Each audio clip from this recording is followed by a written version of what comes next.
Salam sejahtera dan salam MCO hari ke-16 kepada pelajar saya di 2GG. Apa khabar? Masih hidup? Okey.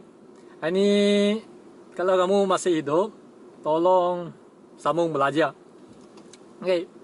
Semua diminta buka muka surat 62, buku teks.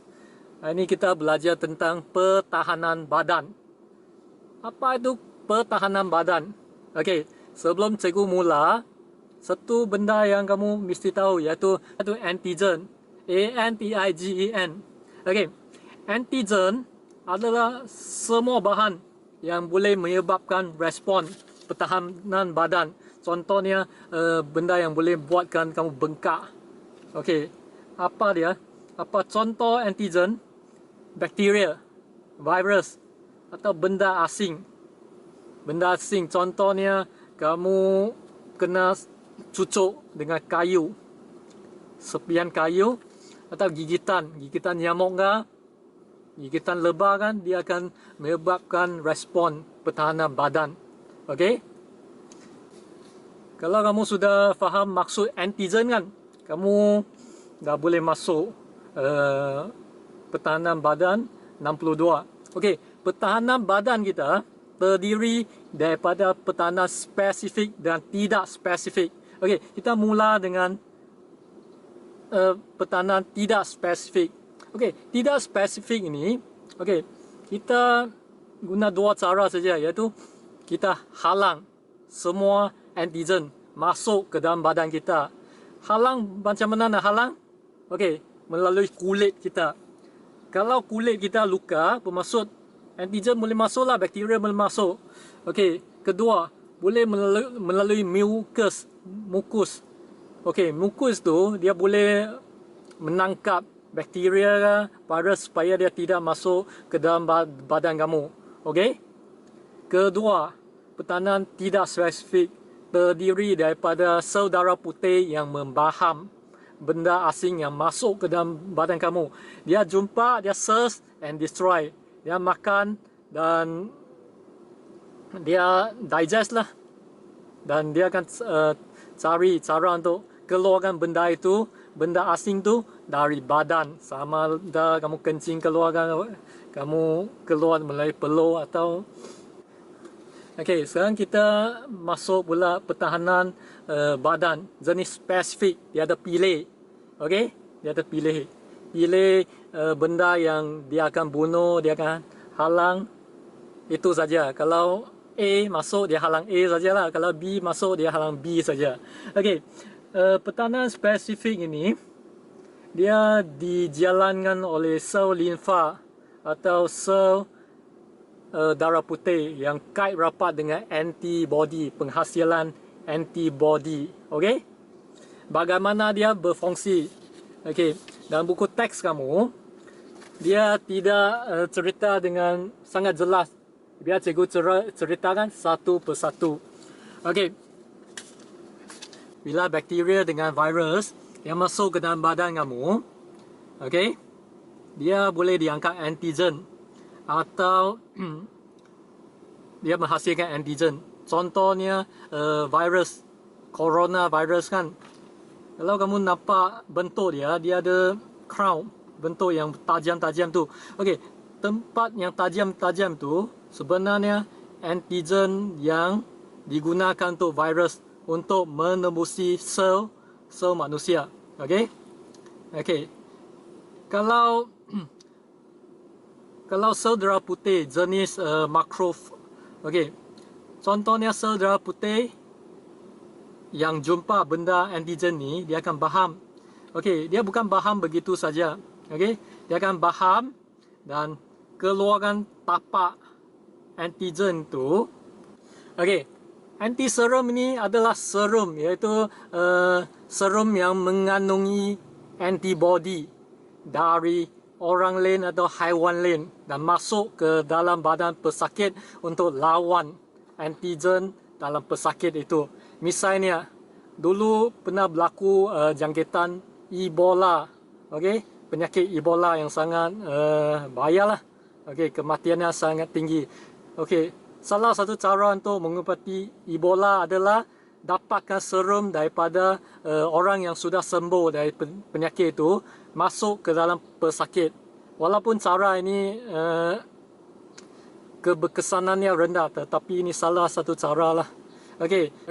Satu contoh lagi anti-serum iaitu anti-serum yang misalnya kamu dipatuk ular kan, kamu akan disuntik dengan serum ular itu untuk lawan dengan racun ular itulah. Itu satu contoh juga contoh anti-serum. Okey, itu dah habis keimunan pasif. Okey, sekarang sampai ke keimunan aktif. Okey, keimunan aktif juga tidak susah. Okey, keimunan aktif itu kita akan dapatkan keimunan itu sendiri, gunakan antibody sendiri untuk lawan penyakit atau antigen itu. Okey, kalau semula jadi, bagaimana kita dapatkan dia? Senang saja. Kita jatuh sakit dan kita dapatkan dia. Kita jatuh sakit sekali lagi, kita akan dapat petanan penyakit baru. Okey, kalau kamu sekarang umur 13 kan, kamu dah pernah sakit banyak kali, bermaksud kamu dah ada keimunan yang kuat terhadap banyak penyakit. Contohnya demam, contohnya sesama. Okey, kamu sakit, kamu dapat keimunan itu. Contohnya demam campak. Bagaimana kamu dapatkan keimunan demam campak? Kena campak saja kan. Okey, lepas tu kamu dekat dengan orang yang sakit campak itu, kamu tak akan sakit campak lagi. Itu maksudnya keimunan yang dapat secara semula jadi.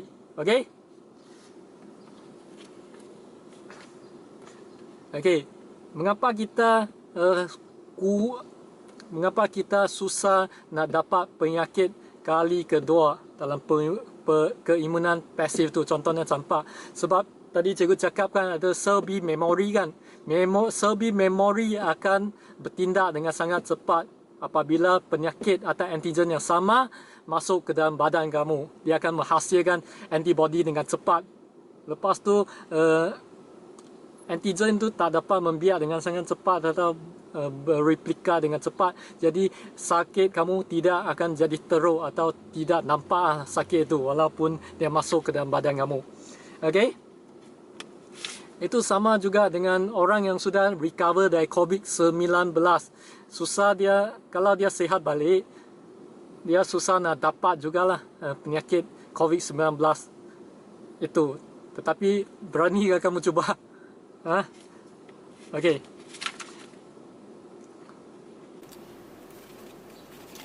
Keimunan aktif buatan tu, dia gunakan vaksin. Mengapa kita nak guna vaksin? Sebab ada penyakit, setengah penyakit kita tak boleh cuba dapatkan keimunan semula jadi. Kenapa? Kerana kalau kita cuba, mungkin menyebabkan kecacatan atau kematian. Sebab penyakit tersebut kematian sangat tinggi. Ada yang boleh menyebabkan kamu kena kanser. Okey, jadi kamu tak boleh cuba.